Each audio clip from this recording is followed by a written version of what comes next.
विद्यार्थी मित्रांनो, इयत्ता 6वी पेज नंबर 7 1.3 या पाठाला आपण बघणार आहोत. पाठाचं नाव आहे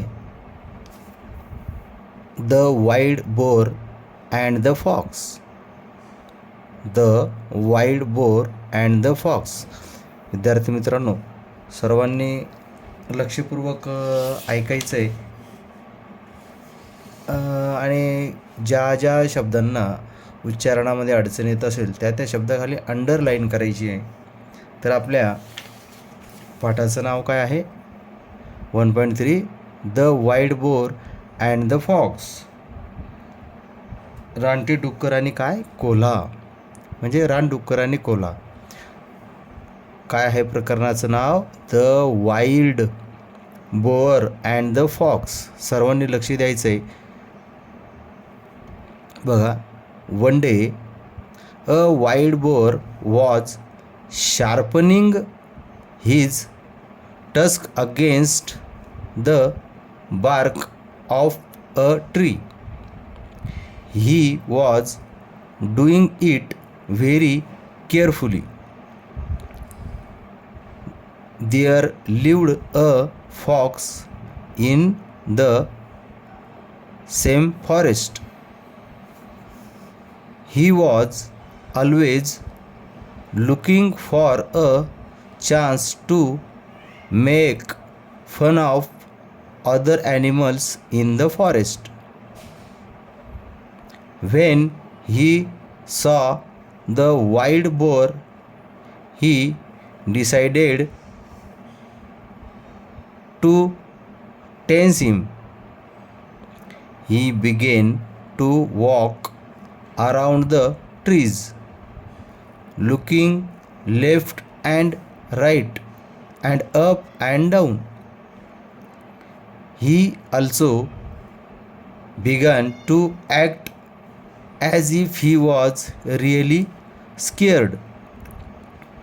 But the boar did not pay any attention to him. He kept right on his work. At last, the fox said with a grin, "Why are you doing that? I tried very hard, but I did not see any hidden enemy or danger." "True," replied the boar. "Just now there may not be any danger, but when it really comes, there won't be any time to sharpen my tusk. My weapons have to be ready for use them. Then, if I am not ready, I will have to suffer." This story tells us that it is best to be prepared. Don't leave things to be done at the last minute. तर विद्यार्थी मित्रांनो, याप्रमाणे the wild boar and the fox हे प्रकरण मी वाचून दाखवलेलं आहे. लक्षपूर्वक ऐका आणि प्रत्येक शब्दाकडे बघून त्यातील स्पेलिंग याकडे लक्ष द्यायचं आहे. ते एकंदरीत या पाठामध्ये काय आहे मित्रांनो, एके दिवशी काय असतो की एक अस्वल जे आहे तर ते त्याच्या दाताला काय करत असतं, थोडं धार देत असतं. ते शार्पनिंग धार देत असतं. एका झाडाच्या बाजूला बसून जे आहे, काडीनं वगैरे असे जे आहे, तर ते झाडाच्या बुंद्याजवळ बसून काय करतं, एका सालीवर बसून ते काय करतं, आपल्या सुळ्या दातांना काय करतो, तो त्याला धार देत असतो. लक्षपूर्वक असं दादी. He was doing it very carefully. फार लक्षपूर्वक त्याच्या दातांना जो आहे, सुळ्या दातांना धार देतो. There lived a fox in the same forest. त्याच जंगलामध्ये जो आहे तर एक कोल्हा असतो ना, तोही त्या ठिकाणी राहत असतो. तर मग he was always looking for a chance to make fun to the other animals in forest.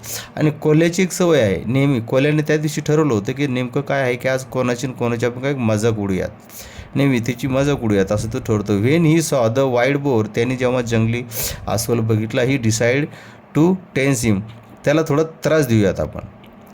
या कोल्ह्यानं ठरवलं की या अस्वलाला आपण थोडा त्रास देऊ. He began to walk around the tree looking left and right and up and down. मग त्याने इकडे तिकडे बघितलं, झाडांच्या आजूबाजूला त्याने एक गोल राऊंड मारला. राऊंड मारल्यानंतर वरती खाली उजवीकडे डावीकडे बघितलं. आणि he also began to act as if he was really scared. आणि त्याने खोटं खोटं घाबरण्याचं एक असं एक नाटक केलं त्याने. But the boar did not pay any attention to him. परंतु या ठिकाणी अस्वलाने काय केलं, त्याच्याकडे लक्षच दिलं नाही कोल्ह्याकडे. He kept right on with his work. तो त्याचं जे आहे दाताला शार्पनिंग म्हणजे दाताला असं धार देण्याचं काम सुरूच ठेवलं त्याने. At last the fox said with a grin. मग शेवटी काय झालं, असं उपहासात्मक तो कोल्हा काय म्हणाला का, why are you doing that, तू काय करत आहे असं, का करतोय तू असं. I try to hard but I did not see any hidden enemy to or a danger. तो असं का करतोयस, आता सध्या तरी मला या ठिकाणी कसल्याही प्रकारचा शत्रू लपलेला दिसत नाही, एनिमी म्हणजे शत्रू, आणि काही असं म्हणजे डेंजर्स असं काही वाटत नाही, धोकादायक. ट्रू, बरोबर आहे. कोण म्हणतं या ठिकाणी असं म्हणतं बरोबर आहे तुझं म्हणणं, परंतु काय just now there may not be any danger. सध्या तरी आता काही सध्या असं दुश्मन नाही आहे. But when I really comes there won't be any time to sharpen any tusk. या ठिकाणी जर पण अचानक जर समजा कधी शत्रू आलाच तर त्यावेळेस माझे दात जे आहेत तर काय असतील, हे नसेल, माझे शार्प नसतील, तेज नसतील.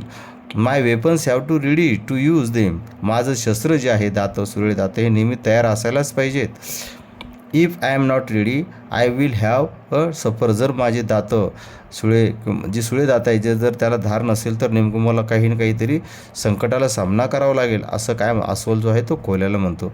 तर त्या एकंदरीत ह्या पाठामध्ये आपल्याला काय सांगितलं आहे की the story tell us that it is best to be prepared.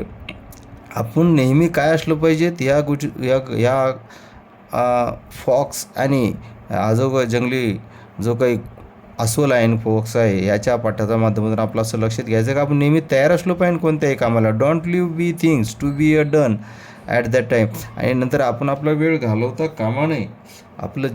त्यामुळे आपण आपला वेळ न घालवता, कोणताही मूल्यवान वेळ न घालवता आपण नेहमी कोणत्याही कामासाठी प्रिपेअर्ड आणि तयार असलं पाहिजे, असं या पाठातून आपल्याला या ठिकाणी समजते मित्रांनो. तर एकंदरीत हा पाठ जो आहे तर वारंवार ऐका आणि ज्याही काही स्पेलिंग्स वगैरे ज्या उच्चारण्यासाठी अडचण येत असतील त्याकरता लक्षपूर्वक त्याखाली अंडरलाईन करा आणि आपल्या वर्ग शिक्षकांना विचारा. ओके, धन्यवाद.